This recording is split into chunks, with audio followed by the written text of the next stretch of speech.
ऐसा नहीं है। ये आवाज हमने ब्रह्मा विष्णु इंद्र महेश इन देवताओं को आह्वान करा हुआ है। ब्राह्मणों ने यहाँ पर अस्तम पूजन करा हुआ है, सारा देवताओं को बुलावा, देवी देवताओं यहाँ पर बुलाया, सब विराजमान है, ब्राह्मण है, ये तो सारी जनता बैठी हुई है। ऐसी थोड़ी हार के काल ताली बजाओ चलो, ऐसा नहीं। शादी विवाह का जीवन का महत्वपूर्ण अंग है। दाम्पत्य जीवन है आपकी कुल वृद्धि के लिए, धन वृद्धि के लिए, ऐश्वर्य वृद्धि के लिए। यह आपका जो है शुरुआत हो चुकी है आज से, ठीक है ना।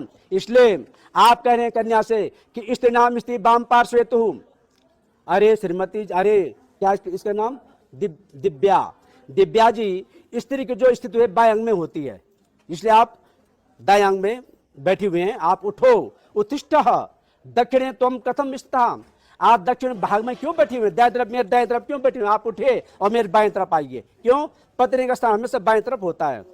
कन्या कहती है, क्या बोलती कन्या, सुनो, संत में सप्तवाक्यानि, जब तक आपने मेरे 7 वचनों को नहीं माना मैं तब तक आपके बाएं अंग में नहीं आऊंगी। आप कहते हैं कहिए भाई प्रिय जी बोलो क्या 7 वचन है तुम्हारी।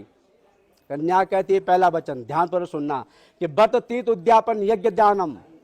आप जब कभी अपने घर में व्रत करोगे, यज्ञ करोगे, दान करोगे, किसी प्रकार का भक्त पूजना करोगे तो मेरी सहमति आपको लेनी होगी। किसकी सहमति, पत्नी की, ठीक है ना, मेरी सहमति लेनी होगी। यदि आपको मेरा यह पहला वचन स्वीकार है, देखो बड़ा अच्छा वचन है जिससे दाम्पत्य जीवन में सामंजस्य से बना रहा है, ठीक है ना। तो यदि कि यह वचन स्वीकार है तो मैं आपके बाएं में आती हूं, ठीक है। तो बोलो मुझे स्वीकार है, एक ढेरी हटा दो एक ढेरी, 1 ओनली, बस।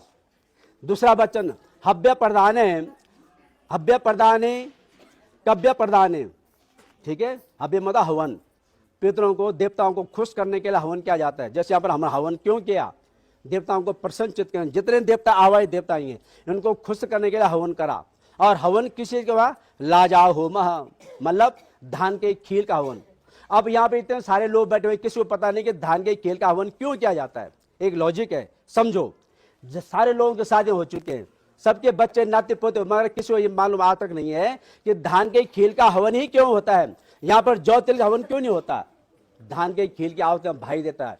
सुनिए, आपने कभी रोपड़ी लगाई नहीं, क्या होता है, जो धान का बीज होता है ना, एक क्यारी में पहले पौध तैयार की, जिसको बोलते हैं बिजवाड़, बिजवाड़ तैयार की जाती है। Please silent.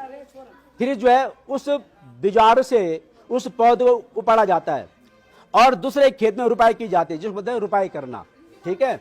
और तब दूसरे खेत में वो पौधा क्या है, क्या होता है, जो माली है उसको पानी देता है, उसकी निड़ाई गुड़ाई करता है, फिर पौधा बड़ा होता है, धान का पौधा साटी, फिर उसमें क्या फूल लगते हैं, फिर फल लगते हैं। ऐसी कन्या, सेम कन्या भी है, पिता के घर में जन्म लेती है, पिता पढ़ाता लिखाता है, मतलब वो बीजवाड़ी की तरह, और पिता एक दिन उस बीज को उखाड़ करके और लड़के के हाथ में सौंप देता है कि ले बच्चे, ये माली, ये मैंने तुझे दे दिया, तो अपने खेत में रुपाई कर, मतलब अपने घर में ले जा।